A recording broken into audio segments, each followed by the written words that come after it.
പ്രഭാഷകന്റെ പുസ്തകത്തിൽ നിന്ന് 37-ാം അധ്യായം 1 മുതൽ 10 വരെയുള്ള തിരുവചനങ്ങൾ. യഥാർത്ഥ സ്നേഹിതൻ. ഞാനും നിന്റെ സ്നേഹിതനാണെന്ന് എല്ലാവരും പറയും, എന്നാൽ ചിലർ നാമമാത്ര സുഹൃത്തുക്കളാണ്.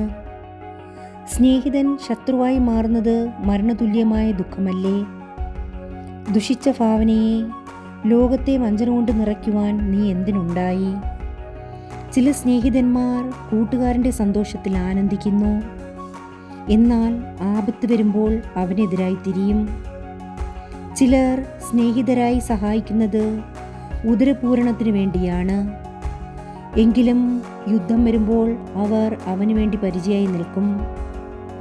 സ്നേഹിതനെ മറക്കരുത്, നിന്റെ ഐശ്വര്യകാലത്ത് അവനെ അവഗണിക്കരുത്. എല്ലാ ഉപദേശകരും മാർഗനിർദ്ദേശം നൽകുന്നു, എന്നാൽ ചിലരുടെ ഉപദേശം സ്വാർത്ഥപരമാണ്.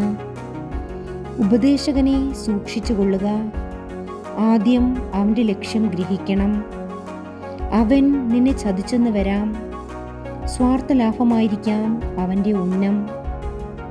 നിന്റെ മാർഗം സുരക്ഷിതമാണ് എന്ന് പറഞ്ഞിട്ട് നിനക്ക് എന്ത് സംഭവിക്കുന്നു എന്ന് കാണാൻ അവർ മാറി നിൽക്കും.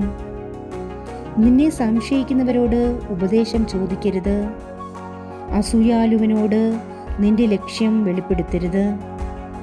കർത്താവിൻ്റെ വചനം. ദൈവത്തിന് നന്ദി. ആമേൻ.